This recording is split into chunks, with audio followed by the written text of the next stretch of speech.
মাঝরাত হঠাৎ করেই ফোনটা বেজে উঠলো। ফোনের দিকে তাকিয়ে থতমত খেয়ে গেলাম। কিছুক্ষণ বিড়বিড় করে বললাম যে কল দিছে তার গোষ্ঠী উদ্ধার করছি।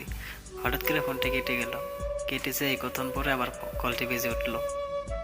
এবার স্ক্রিনের দিকে তাকিয়ে দেখি মাই ডিয়ার কল দিয়েছে। যাই হোক, তারপর চোখ মুছতে মুছতে কলটি ধরে বললাম, কি হয়েছে? কি করো? আর বইল না, আব্বু একটা ঠেলা গাড়ি কিনে আনছে তো সেটাই চালাইতেছিলাম। কি কি বলছে? এসব মাঝরাতে তুমি না ঘুমিয়ে ঠেলা গাড়ি চালাও? রাস্তায় আসো, থুক্কু পথে আসো। এত রাতে মানুষ না ঘুমিয়ে কি করে ঠেলা গাড়ি চালায়? হুম তাই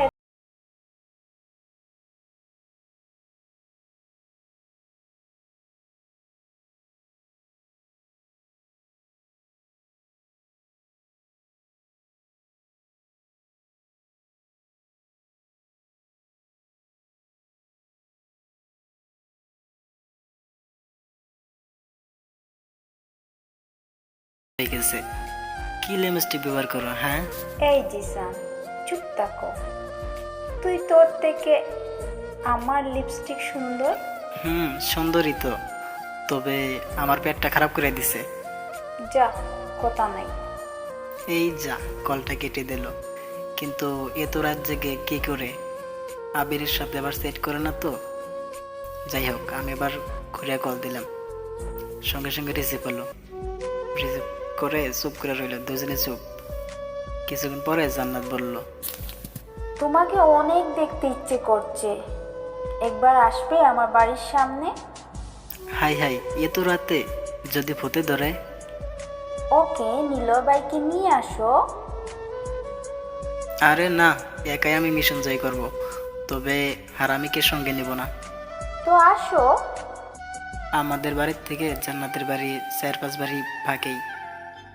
রাত বাজে 2টা। এত রাতে কোনো হালাই জায়গা নাই।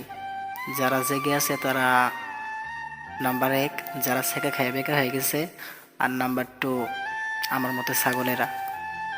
তবে আমার মনে হয় না এত রাতে কেউ জেগে আছে। আমি, জান্নাত আর আবির ছাড়া।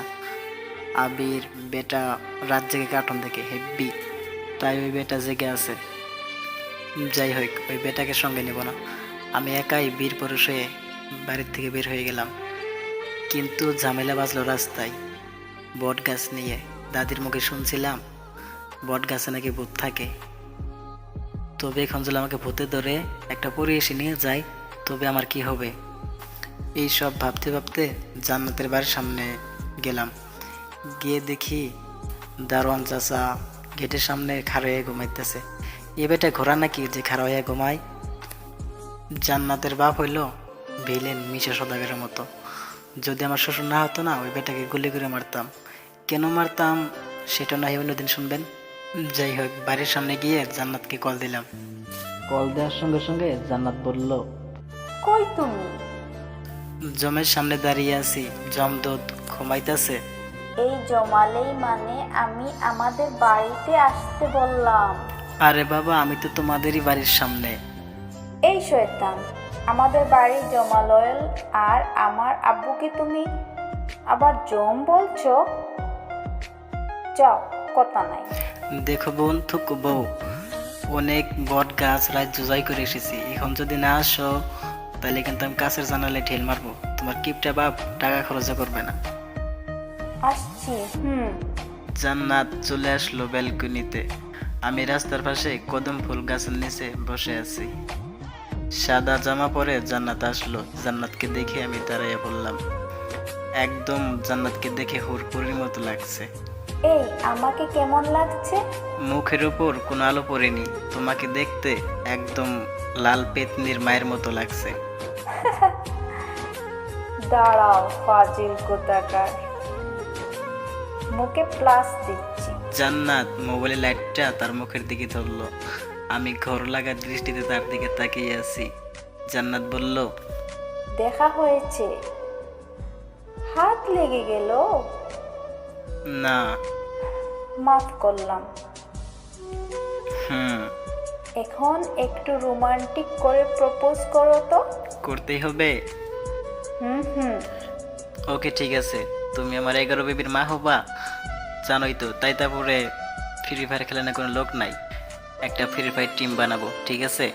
তারপর বৃষ্টি মরে দিন তুমি আর আমি ঘরে বসে থেকে পাঞ্চি পাবো, বাচ্চাগুলো ঘরে বসে থেকে ফ্রি ফায়ার খেলবে, ঠিক আছে? তারপর বাচ্চাগুলোর নাম রাখবো সানি, হাসমত, মুজিবুল, শাইনুর, গোডো গোডো, ঘন্টা, ইলিয়াস। এই ফাজিল থামো। ওকে যাও, তোমাকে নীল গোলাপ সামনে দিয়ে বলবো ভালোবাসি ভালোবাসি হে শ্বশুর মেয়ে ভালোবাসি। ফাজিল ছেলে কোথাকার। কথাটা শেষ করলো, তখন আমি কিছু বলতে যাব, তার আগে বাড়ির টাইগার দারোয়ানটা জেগে গেছে। আমার ভয়েস শুনতেই যে যে দিল ডাক, পরনে ছিল সাদা লঙ্কি, তুইলাই দিলাম দৌড়। এই ভিডিওটা যারা ইউটিউব থেকে দেখছেন তারা অবশ্যই সাবস্ক্রাইব করবেন, আর যারা ফেসবুক থেকে দেখছেন তারা অবশ্যই শেয়ার করে ফলো করে রাখবেন পেজটা। Thank you so much.